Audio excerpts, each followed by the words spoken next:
Welcome back to our Hornets walk. Well, following that Norwich result, people are saying no more 5 at the back, including Stanley 316. Well, what do our Hornet fans think? Well, we're going to get their views on a very frustrating afternoon at Carrow Road. Welcome back to our Hornets walk. It's 20 minutes only of all Watford chat. Subscribe, like, and listen. Here's titles.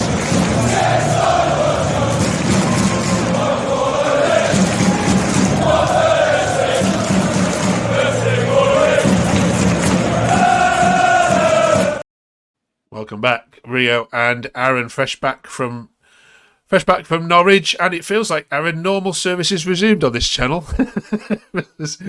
Talking about a disappointing afternoon for the Hornets. We'll get straight into that in a second, but also this week we are talking about right backs, and we're going to conclude our review on all things defensive. We're talking about Sacktober, of course, because it's the month where everyone loses their jobs, and how secure is Cleverley's position right now. And we're going to put Aaron under the spotlight and find out a little bit more about his history with supporting the Hornets. If you haven't yet done so, do drop us a subscribe. Really, really love making this content for you. And also drop us a like as well. Right, let's jump straight into it, shall we then? Rio, kick us off this week for us. What went wrong? Lack of intensity. I feel we were second best to every show. Like, everything Norwich did best, we were worse. Few gaping holes in the midfield. Few. It wasn't a good day at the office at all, and things need to improve if we're being honest. Aaron, the 5 at the back comment we've put at the start there, and there was quite a number of people saying, come on, you can't go away from home and play that system because you know you're going to get found out with lots of runners, and especially the pacey attack that Norwich have. So is this one on Cleverley? I think it is. I think he did get sort of outdone tactically in the end. I thought Norwich played an excellent game and thoroughly deserved it. The idea, though, that should mean we switch system entirely, I think to say that after one game is a bit naive, really. Sometimes you just get outplayed, and I think that is showing what happened. Would that mean I totally, go back to the drawing board regarding the way we play in our tactics? Absolutely not. All right, let's have a look at some other takes, shall we, from that particular game. And here's an interesting one. Thank you, Hornet Boy, for this one. He says, did we actually have that good a start to the season? I know we won our first 3, but that's a late winner against Millwall and 2 home wins against Stoke and Derby. Realistically, that is kind of expected. And today we've been battered by a very average Championship team as well. Is the start to the season that we've called good, Rio, in danger of now just drifting into that's what we expect Watford to have got? I mean, we always start seasons well. 4-0 win against QPR last season. Potential title winners, according to Gareth Ainsworth, isn't it? But yes, 2 home games you'd expect us to get something from. Derby have picked up a bit of form, to be fair, and Stoke have a new gaffer, and Millwall away. Well, it's not easy, but just feel, being found out a bit now. So Deli Bashiri didn't have his best game on the weekend being Norwich, and I feel it's like the lack of depth which is going to cost us, and we're relying on too many new players to hit the ground running, which some of our new loanees aren't. We'll talk about Sunderland in a minute, Aaron. But for you, is there any fundamental personnel changes if you're not changing the system? Are there a couple of players that need to be dropped and just be given a bit of a kick? I mean, we'll come on to City in a minute, but it's actually Sunderland that's the bigger game for you this week, isn't it? Yeah, absolutely. I think you won't see a very strong side up at the Etihad tomorrow, or at least I hope not. I hope he takes a chance to have them all rested and ready for the league, which matters most. It's tricky because this is where the personnel changes you'd like to make is probably just because there's some positions we didn't quite get enough in. supposedly some of the younger players he brought in aren't ready. I think the one that needs to be made is if he's fit, Ogbonna needs to come into that back three. I think having that experienced head back there is something we could really do with. I think recently the performances of especially Ryan Porteous, they've been really poor, and I think whilst Pollock's played some good football and Sierra has had a mixed start, he had some good games and bad ones. I think getting Ogbonna in that back three alongside those two would definitely be a start in improving. Yeah. You mentioned Porteous. On tours of success, if Porteous gets sent off on Tuesday, you can see the rest there. And then the corners came in for a lot of discussion. Rio, Dan Harvey says the corners are undefendable. Watford need to learn this for Tuesday. What's going on with your defensive corners at the moment? You look so solid against Sheffield United, which I know you lost. You look so solid in defence, and then so powder puff on Saturday. Yes, trying to find our best partnership, I suppose, because sometimes it's Larucci down the left, then it's Sema down the left. Eberseli's coming in for Andrews tomorrow night. Sierralta went off injured on the weekend, so I think once Ogbonna's fully fit, Ogbonna, maybe Porteous and Pollock is our best three centre backs, because obviously Morris actually played, I think it was left centre back on the weekend, so I think we just need to find our best back three. Okay. And fine. Aaron, Porteous was awful, but the whole back line was also today. I think tactically this defeat was on Cleverley, as we've already mentioned. By playing a back three, made it far too easy for Norwich to run into the channels and overload our defence. He'll learn from it, and hopefully the squad will too, but it was a reality check. Finally, Michael also agrees this one's on Clevs. Can't play that high with three centre-backs with no pace. So open down the wings, particularly our right side, and Bachmann should save the first. Now, I want to pick up on that Bachmann one, because wasn't it you last week on this very channel that highlighted him for your man of August? Yeah, that one definitely come back to bite me. I thought it immediately when I was standing there watching. I mean, it's typical Daniel Bachmann, and that's always been his downfall, is that he's actually quite a strong shot stopper, but then he just has this part of him that he has to have that mistake. It will come out eventually. It's just will it bite you or not? And I mean, yeah, we've all seen it. That first goal has no right going in, and then he goes off injured not long after it. Okay. All right, how'd you beat Sunderland then, Rio? Because they are flying high at the top, and they're another team just like Norwich that will run at you, especially if you leave a very high back line. Surely some changes need to happen for this game. The games don't get easier, do they? No. No. Yeah, couple changes needed. I know, obviously, I've been a bit critical of Kiembe, but I felt we got overrun in midfield on Saturday, and what he does best is he carries it quite well, and he drops deep to help out Sissoko and Deli Bashir, which Vata, albeit he's good going forward, he's very raw, and his defensive output isn't as good as Kiembe, and I'd probably say what other changes are needed. Well, a enforced change would probably be Bond for Bachmann, because Bachmann's injured, unfortunately. And I just want to see Ogbonna playing as soon as possible, because West Ham fans raving about him. 36, I know, old age, but he's got tons of experience, and I'd like to see him in the centre of that back three. Okay, Aaron, would you agree with that? Yeah, if Ogbonna is match fit now, I think he's the easy one. Like Rhea says, Bachmann won't play if he's injured. I agree. Kayembe, I think although Kayembe definitely has his limitations going forward, what he does provide is that ability to go back and sort of cover them. I think you'll often see when we're defending that he'll drop back and they'll form a midfield three rather than a two, and Chak will just sort of press up front with whoever the striker is. And with Vata, obviously being a young player, he's not quite got that positional awareness, and I think that was one of the decisions that was probably wrong in the end. As much as we needed Vata for that goal scoring threat, it ended up with us getting caught out a lot. I think you have to sort of decide if you're going to do that, then you've probably got to ask him to sit back a bit. And yeah, that's on Cleverley, and he's a young manager, new manager. Like obviously, must have the least senior games managed in the league, so he'll learn from it, I'm sure.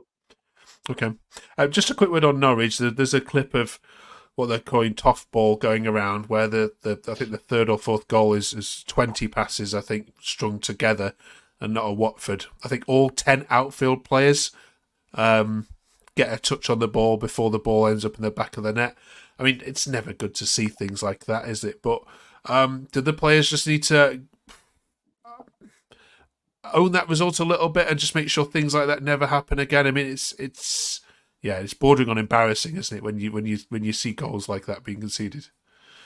Yeah. I felt there was a real lack of intensity on the weekend.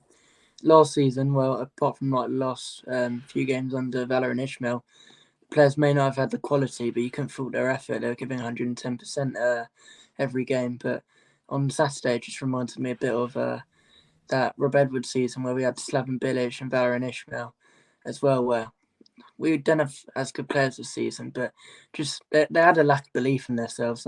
No 3-1 it's not impossible, but we were just strolling about the pitch apart from a good 20-minute spell.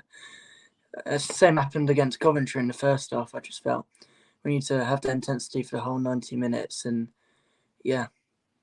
Right. All right, we'll park that one there. This is a bad day at the office as we get back on the horse against Sunderland. Let's review some right backs, shall we?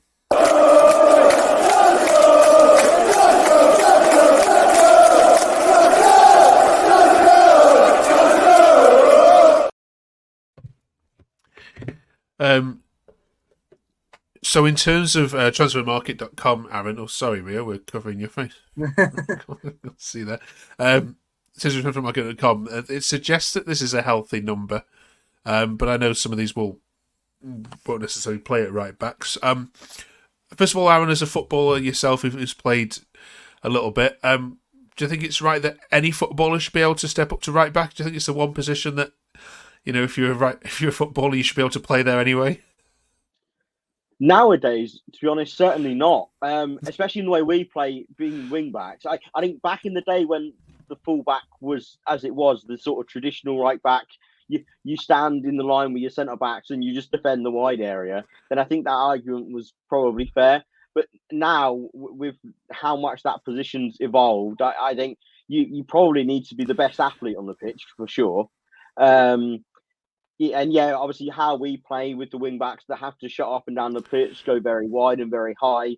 I think they're probably some of our more talented players. Okay. Look at the strength of depth we've got here then, Rio. This is an area that we're concerned about, is it? Or is it? I mean, I think bringing in Festia Basili was a great addition because last season we had Andrews and Ngakia, and as we know with Ngakia, he can never stay fit, never. The other two options, Caben, he did play right back a bit for Toulouse, I feel. He's got a very good pace, so maybe right wing back suits him. I feel he may play in the centre back role though, because obviously Bonner, Pollock, they're not the quickest, and Caben could add a bit of pace there. And then Steerhouser is a right wing back. Not for me personally. He did play CDM at one point last season, but yeah, I think he's best suited to that centre back role. All right. I want to ask you both now. We've finished our full round of your back line, goalkeepers, central defenders, left backs, right backs. So you know what's coming next. Out of 10, ignoring the results you've had, what grade would you give Watford on paper to what you have defensively? Aaron? I think I'd go with a 7. Perhaps if Ogbonna and Kevin come into that back three and prove themselves really, really well, I think it'd probably be higher because I think the right wing back position is probably our strongest in the back line. As for the centre backs, I think Matty Pollock has been our best player this season so far. If we can just get the other two centre backs playing at a good level more consistently, I think I'd be happier. I think that's always been a problem position for Watford. we really, really struggled to sign good centre backs, and I hope that the two new ones finally put that right. Okay. Any advances on 7, Rio? Probably give it a grade lower. Probably go 5 or 6. Probably a 6 because I'm not certain of the left back position. We haven't had a good left back since Kamara was half decent, to be fair. But yeah, LaRucci hasn't done it for me so far, and Ebisele is a waiting game. We don't know what to expect yet, and obviously Sem's getting on a bit, so probably upgrade that next summer. And centre backs, Bonner could be good. Pollock looks good, but yeah, I feel maybe another centre back and left back. So I'll give it a 6. All right. Thank you very much. Comment below if you think that's too low or even too high. Do justify your comments as well. Okay, you two, we're into October, which is the month of the year where most managers, well, the highest proportion of managers, lose their job. I think Cleverley is the 12th most likely at the moment on the bookies odds to be losing jobs. So he's slipped down a little bit since the start of the season, but there's no chances of him not getting through to Halloween, is there? I can't. Even the Watford hierarchy aren't going to be that evil. Are we secure in Cleverley going forward? The fans are 100% behind him. I think more than ever, they'll actually sort of be more tolerable of bad performances like the weekend, because we're just happy to have someone that we resonate with and that looks like he knows what he's doing. Okay. I think obviously I'm not going to say absolutely not, because we have the record we do with managers, but no, I would be absolutely shocked if he went, and I think the fan base would be the last straw. All right. Rio nodding along with that. Yeah, I like Cleverley a lot. I think he's a really good manager. It's just still uncertain about his ownership. We know how they work. With our next 6 fixtures in all competition, Preston away probably the most winnable lot, but you've got Sunderland, Middlesbrough, Leeds, Luton in there. If we don't win, I feel like the pressure might be building, but they were quite lenient with Ishmael, even though it didn't start great and it obviously didn't end great. So hopefully they do give him more time, and if he does get thrown under the bus, I agree with Aaron, it'll definitely be the last straw. Okay.